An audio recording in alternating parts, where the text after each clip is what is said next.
dia a todos. Bom dia. Sejam bem-vindos a esta casa, encarnados e desencarnados. Vamos entrando em sintonia com a espiritualidade da casa, agradecendo a Deus, a Jesus, por tudo aquilo que recebemos, por este amparo energético que recebemos nessa casa. Muito obrigado, meu Deus, muito obrigado, Jesus. Agradecemos a companhia dos nossos mentores espirituais,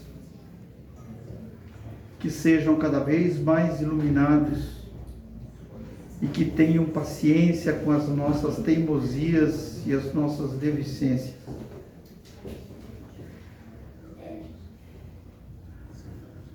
Que a nossa companheira Cris hoje seja ainda mais iluminada nesse Evangelho da manhã de hoje, nesta casa,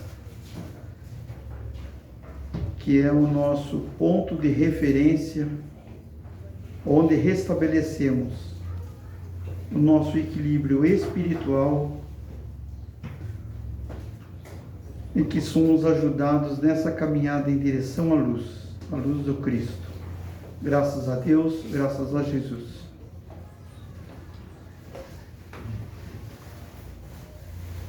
Bom dia, gente, a todos. Tudo bom? Não vi que ela fica do meu lado. Bom, gente, hoje vamos começar o estudo do Evangelho, né, segundo o Espiritismo, né? O meu é mais antiguinho, mas, né? E é muito importante nos tempos de hoje a gente ter a oportunidade de aprofundar no estudo do Evangelho, né? Deixa eu tirar o óculos porque eu leio e o óculos hoje não dá mais certo, mas enfim. Bom, esse livro ele foi publicado por Kardec, ele é o terceiro livro da codificação e ele é um livro de 1864, né? E ele traz um estudo mais aprofundado do Evangelho. Quando a gente pega a introdução, né, que é a ideia hoje apresentar o começo dessa introdução, Kardec ele coloca, né, que quando a gente estuda a Bíblia, a gente pode dividir a Bíblia em 5 partes, né? A primeira que fala sobre todos os atos comuns da vida de Jesus. Então, que a gente aprende sobre a história de Jesus Cristo, né? A segunda parte seria todos os milagres que o Cristo fez no período em que ele esteve com a gente, encarnado. A terceira parte seria todas as profecias que Jesus também deixou claro para todos, né? E depois, né, os outros também, né? E a quarta seria todas as palavras que foram e são utilizadas para estabelecer os dogmas da igreja, né? E a quinta parte da Bíblia, que seria todo o estudo, estaria relacionada ao ensino moral apresentado por Jesus. Então, o que Kardec ele diz? Né? Que as 4 primeiras partes, né, elas sempre foram interpretadas e podem ser interpretadas de várias formas, dependendo de quem lê. Porém, a parte moral é a única parte de toda a Bíblia, né, de todos os ensinamentos, que não tem interpretação, ela é aquilo, né? E aí, então, qual que foi a ideia de Kardec? Né? Ele pegar, então, a Bíblia e focar exclusivamente nessa parte moral, tá? Porque é dentro desse ensino moral, né, como Kardec coloca, que todos os credos, todas as pessoas que acreditam, que consideram, que estudam o cristianismo se encontram, né? E ao mesmo tempo, o cristianismo dentro dessa parte moral, em parceria, em associação com as outras religiões que existem, também é um ponto em comum, né? Todas falam de amor e Jesus falava de amor como uma parte fundamental da parte moral do Evangelho. E aí ele fala o seguinte, que a parte moral, né, do Evangelho é o chamado de Jesus para a nossa transformação. Então a gente não se transforma porque a gente lê sobre o milagre de Jesus ou porque a gente descobre a história de vida de Jesus. A gente se transforma porque a gente começa a trazer a moral cristã da mente para o coração, né? E é essa mudança do ser, do espírito que nós somos, que pode realmente acontecer através da moralidade cristã. Então, o ensinamento de Jesus, né, que a gente encontra no Evangelho, é uma regra de conduta, né, que ela abrange todas as circunstâncias de vida, em todos os tempos, né? Então, assim, não importa o problema que a gente tem, né, dentro da moral cristã, a gente encontra um norte de conduta. E aí cabe, claro, a nosso livre-arbítrio executar ou não, né? E aí ele fala também que esse ensinamento moral seria o princípio para todas as relações sociais e também um caminho infalível da felicidade esperada, que é aquela que todos nós um dia chegaremos, né? Então Kardec ele usa desse ensinamento para escrever a obra segundo o Evangelho, segundo o Espiritismo, né? Então ele não apresenta a vida de Jesus, e realmente no Evangelho a gente não vê nada relacionado à história de vida de Jesus, não fala sobre milagres, não fala sobre as profecias e nem sobre dogmas, fala exclusivamente da parte moral. E aí é impossível não notar que a nossa maior dificuldade se encontra exatamente nesse ponto, né? Afinal, são mais de 2000 anos que a gente está tentando acertar essa parte moral. E a gente ainda não consegue compreender a dimensão dos ensinamentos de Jesus, quanto mais vivenciar, vir a ser essa parte no nosso dia a dia, né? Então, quantas vezes a gente reproduz as máximas, né, do Evangelho, né? Como, por exemplo, fora da caridade não há salvação. É uma máxima, né? Está no Evangelho. E a gente fala, mas a gente não consegue sentir isso ainda, né? A gente reproduz essas palavras tentando vivenciar, né? E para vivenciar a gente tem que sentir, né?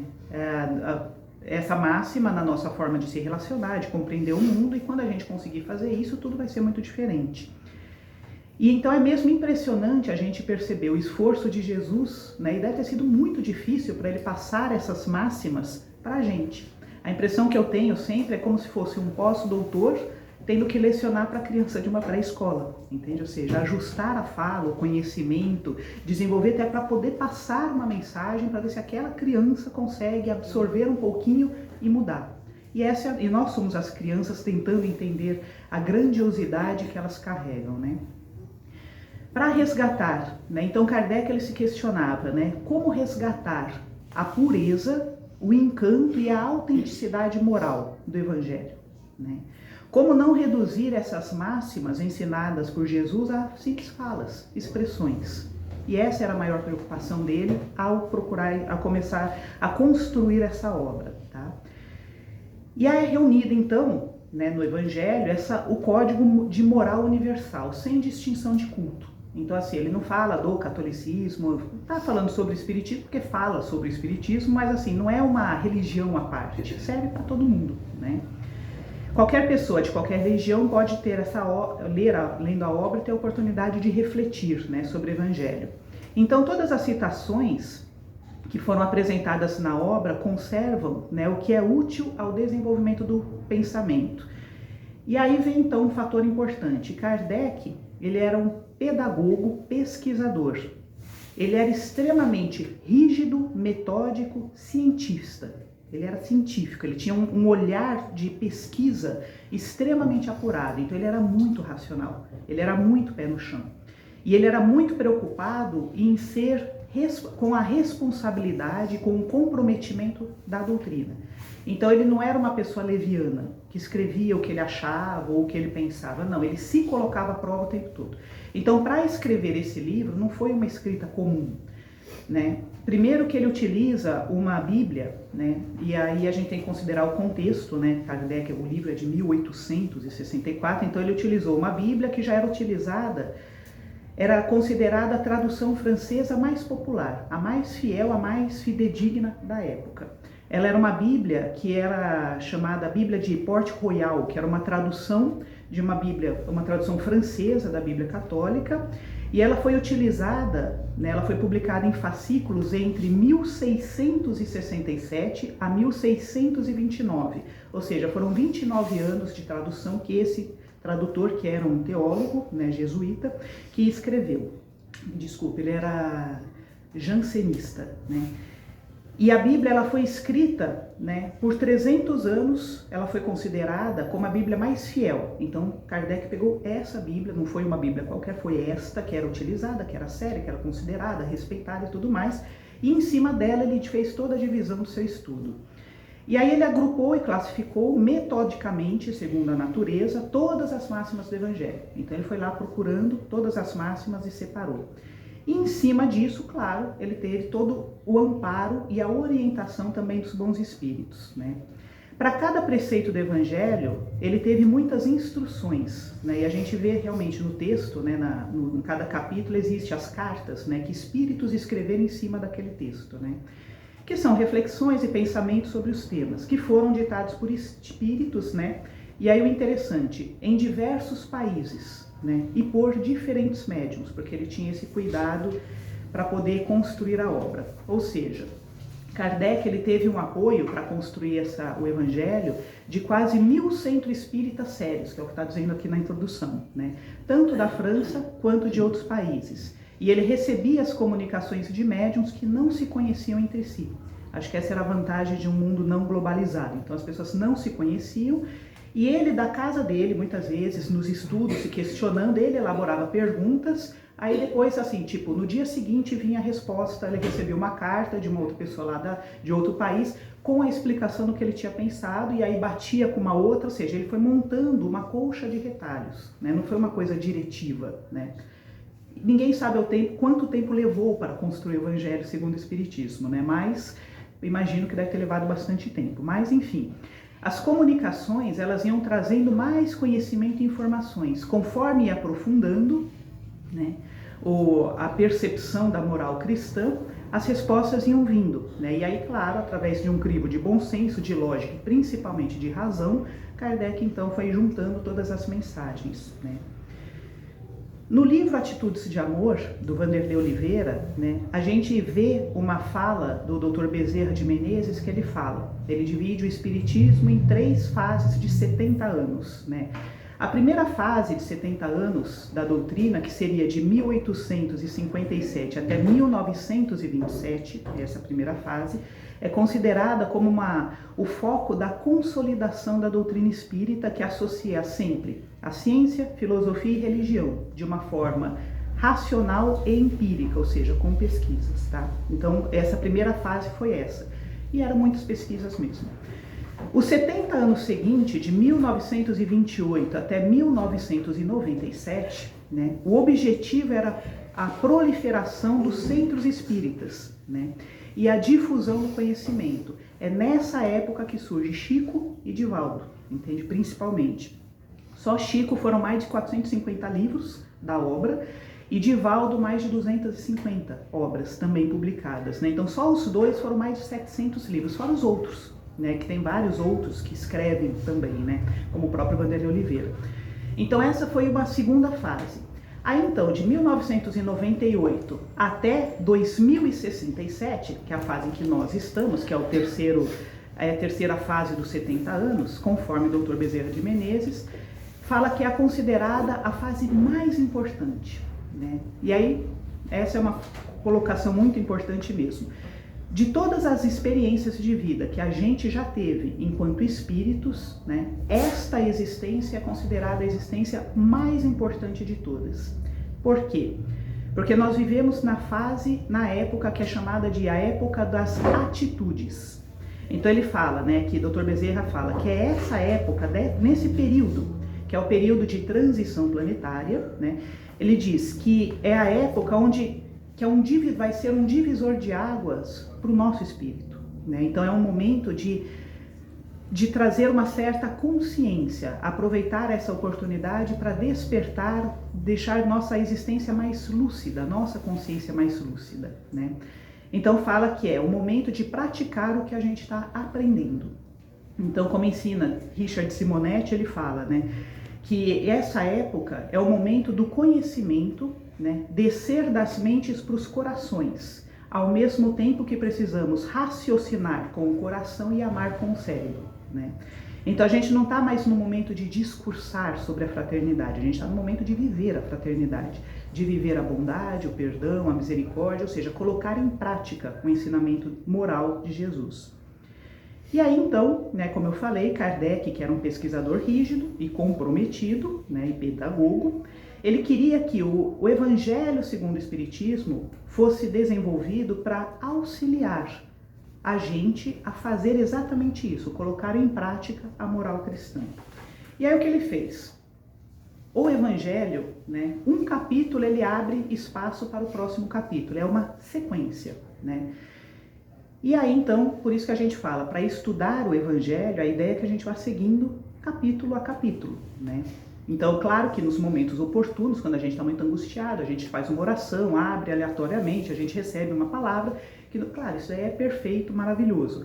Mas para estudar, né, a ideia seria que fosse. E aí, então, eu peguei a fala do Saulo César, né, que ele é um integrante da FEB, da Federação Espírita do Brasil, que ele fala sobre essa origem, né, e a forma de desenvolver o Evangelho. E aí ele fala o seguinte, que a gente percebe que o Evangelho ele é dividido também em etapas, em fases. Então ele fala, os primeiros 4 capítulos seriam a base do Evangelho. O que fala os primeiros 4 capítulos? Primeiro, o não vim destruir a lei, meu reino não é desse mundo, há muitas moradas na casa do Pai e ninguém poderá ver o reino de Deus se não nascer de novo. Então Kardec pega essas 4 partes e coloca como uma base. O que ele quer dizer com isso? Essas falas de Jesus mostram que a transcendência, o foco não é o mundo material, é o que há por vir. Então o reino de Deus está além da questão material, né? Quando ele fala que existem muitas moradas na casa do Pai, ou seja, a gente considera essa existência de uma maneira muito apegada, muito simplista. Ele pede para que a gente transcenda. Então essa é a base de todo o Espiritismo. Então nós vivemos na matéria, tratamos ela com muito respeito, porém existe algo além. E é essa coisa além que deveria ser o foco enquanto a gente está encarnado, né? Então eles finalizam a última parte, quando ele fala, né, ninguém poderá ver o reino de Deus se não nascer de novo. A última parte deste capítulo existe um texto falando, né, sobre a necessidade da encarnação. Por que a gente encarna? Está falando sobre isso. E neste texto abre espaço para a próxima etapa do Evangelho, né, que seria sobre as bem-aventuranças. Então, assim, primeiro a gente aprende a base do Evangelho, né, ou seja, que existe a transcendência da existência, e aí fala, para você chegar nessa transcendência, você tem as bem-aventuranças.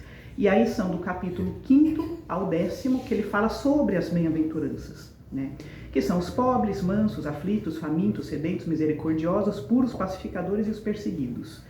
Nesses capítulos, né, os espíritos apresentam o estado de pureza que já conseguiram um grau de elevação a ponto de não precisar mais do processo de encarnação. Então, o que é um espírito puro? O que consegue desenvolver as bem-aventuranças em si, os que vivem as bem-aventuranças. E quando um espírito chega nesse ponto, ele já não precisa mais encarnar. Ele encarna se ele quiser, né? Então, e quando ele quer? Quando ele deseja ajudar a humanidade, sendo um missionário, ou quando ele percebe que alguém que ele ama muito, que tem uma ligação, está encarnando e ele quer ajudar essa pessoa. Então, assim, são essas 2 posições que um espírito bem-aventurado utiliza para encarnar, ou seja, o desejo dele. Não é mais uma obrigação, como é o nosso caso, né? Então, assim, a gente ainda tem que aprender muito. Então, assim, esses capítulos, eles falam sobre as bem-aventuranças. Aí depois, no capítulo, assim, detalhe, esse capítulo do 5º ao 10, ele apresenta um processo que é chamado de redenção individual.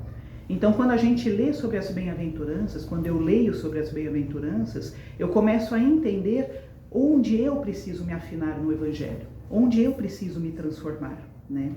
E claro que não é uma coisa simples, a gente entende que são vidas e vidas para conseguir desenvolver isso dentro da gente, né? Mas a gente sabe que isso vai acontecer porque somos regidos pela lei do amor e do progresso e é da natureza o nosso crescimento.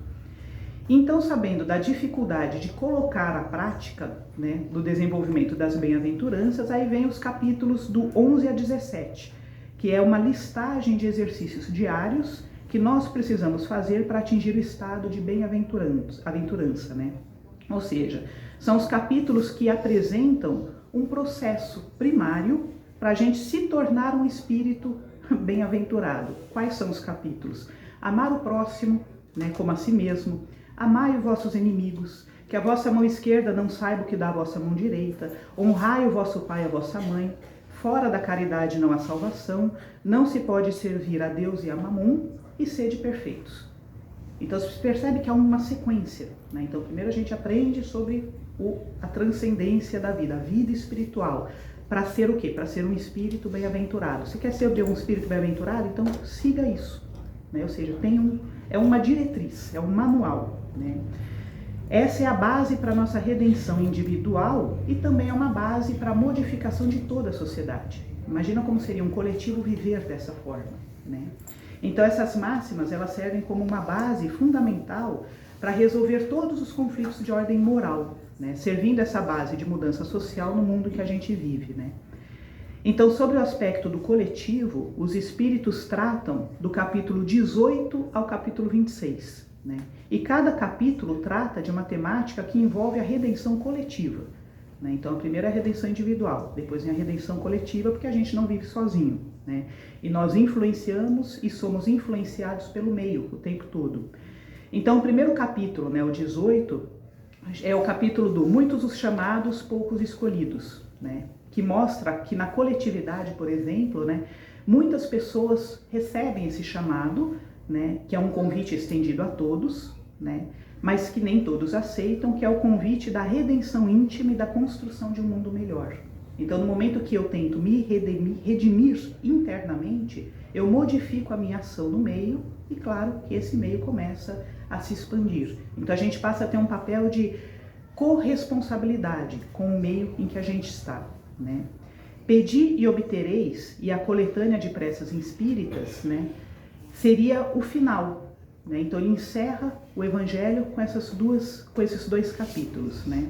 Assim, os capítulos do 18 ao 26 é a fé que transporta montanhas, os trabalhadores da última hora, haverá falsos cristos e falsos profetas, não separeis o que Deus juntou, moral estranha, não coloquei a candeia sobre o alqueire, buscai e achareis e dai de graça o que recebeis de graça, né? E aí ele encerra então com o pedi obtereis e a coletânea de preces espíritas, né? Porque depois de tudo isso ele considera que esse momento é o momento da redenção final, vamos dizer assim, a ligação do homem com Deus. De que forma? Através do pedido, né? E através da prece. E preces para todos os tipos de situações que a gente pode vivenciar. E é interessante isso, né? Eu conheço muitas pessoas, né, que não lê muito o capítulo das preces, porque são preces mesmo, né? Então, só que são modelos de prece, não é que a gente tem que seguir aquela prece, é uma forma de gerar na gente um despertar para orar de um jeito diferente, né? E por que ele encerra com as preces? Porque é nesse momento de oração, que é um momento muito íntimo, né? Que é um momento muito pessoal, que o nosso coração se conecta a Deus, né? E aí essa é a grande diferença, é o nosso coração que se conecta a Deus. Deus está conectado com a gente o tempo todo, né? Mas parece que a gente não percebe essa conexão. Então, no momento de oração, eu consigo perceber a presença de Deus, e não o contrário, né? Então, Deus não precisa das nossas preces, porque Ele já está conosco o tempo todo, né? Mas é a gente que precisa da prece para se ligar a Deus. É como se na nossa consciência, né, no momento da prece, ela ficasse lúcida dessa conexão que a gente tem com Deus no momento que a gente está orando. A gente percebe essa ligação, a gente sente, né, o pertencer a Deus. Então, sem dúvida, a prece é o hábito mais importante que podemos ter enquanto espíritos, né? E aí, né, não sei vocês, mas eu lembro quando eu me assustei, quando eu descobri que eu não sabia orar, né, tempos atrás. Porque durante muito tempo da minha vida eu apenas achava que a oração era a repetição de palavras. E eu repetia as palavras e ficava naquele processo, né? Até que um dia eu descobri que não era bem isso, né? A oração é um estado mental que a gente entra, né? É um sentimento associado a uma intenção clara. Então eu tenho uma intenção, eu tenho clara e objetiva e eu associo um sentimento nisso. E no momento que eu faço isso que está claro e objetivo, eu converso com Deus. Por isso que é um momento íntimo, é um momento pessoal, né? E não é uma coisa repetida só, né? Quando a gente entende, então, né, que a base da verdadeira vida se encontra fora da matéria, né? Quando a gente se compromete a trilhar o que a gente deve trilhar, né? Quando a gente se responsabiliza com o meio em que a gente está, nesse momento nós começamos, né, a nos unir ao Criador. E aí agora é da nossa parte para Deus, porque a parte de Deus para a gente sempre existiu e sempre vai existir, né? Mas agora é a parte em que eu me conecto, é a minha parte de colocar em ação, né? Nessa hora a gente se funde, né? E isso também faz parte da bem-aventurança, né? Então essa estrutura do Evangelho de Jesus nos remete àquele significado de Jesus para nós. Então, primeiro, a base do Evangelho é a verdade. A redenção individual é o caminho e a redenção coletiva é a vida. Então Jesus, quando se apresenta, né, como a verdade, o caminho e a vida, Kardec ele enxergou nessa frase uma maneira de desenvolver o Evangelho para que a gente pudesse seguir isso também, de uma forma mais prática, né? E foi em cima disso que ele estruturou então esse estudo do Evangelho, que vai começar então o estudo a partir do domingo, né? Então assim, aí cada um vai falar de um capítulo, né? Tem muita coisa para estudar, para aprender. E aí fica o convite, então, para vocês estarem participando, frequentando. E claro, né, pode acontecer de vocês terem dúvidas, questionamentos, vocês podem participar, né, pode tirar dúvida, pode, se tiver, sei lá, ficar com vergonha de perguntar, quiser escrever, colocar na caixinha, tem uma caixinha lá na frente, né, fica aí a abertura e a alternativa, né, de poder trocar ideia, tá bom? Já que é um estudo. Então é isso, gente, a ideia do Evangelho de hoje. Então, a introdução, ele é um capítulo longo, né, só que foi dividida, né, então eu tinha que falar parte 1 e 2, aí depois vai falar sobre as outras partes, né, vai falar sobre vai apresentar todos os outros grupos, né, quem eram as pessoas que viviam na época de Jesus, né, os vários grupos que existem, né, os publicanos, samaritanos, tudo mais.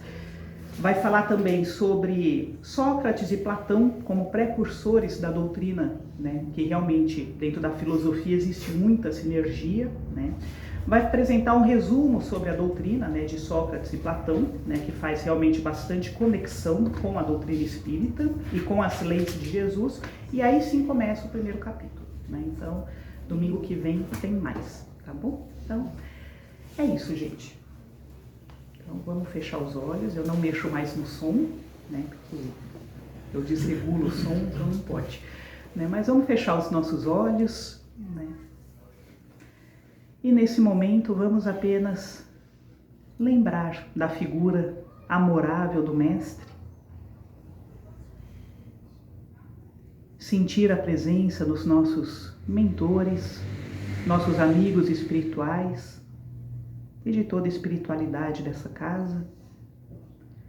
E nesse momento de comunhão, vamos oferecendo o que há de melhor no nosso coração, a serviço do bem, a serviço da coletividade.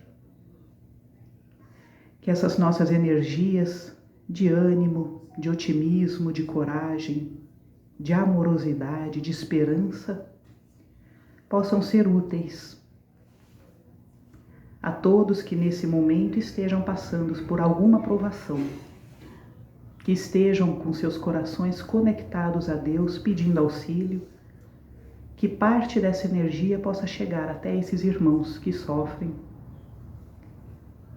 E vamos pedindo a Jesus e a Deus que abençoe todo esse planeta, que envolva cada vida que aqui existe, em todos os planos, para que a gente possa sempre manter conectado o nosso coração a esse amor maior e a certeza de esperança, de misericórdia, de bondade e de justiça. Que seja uma semana de paz, de grandes aprendizados e de profundas transformações, hoje e sempre. Graças a Deus.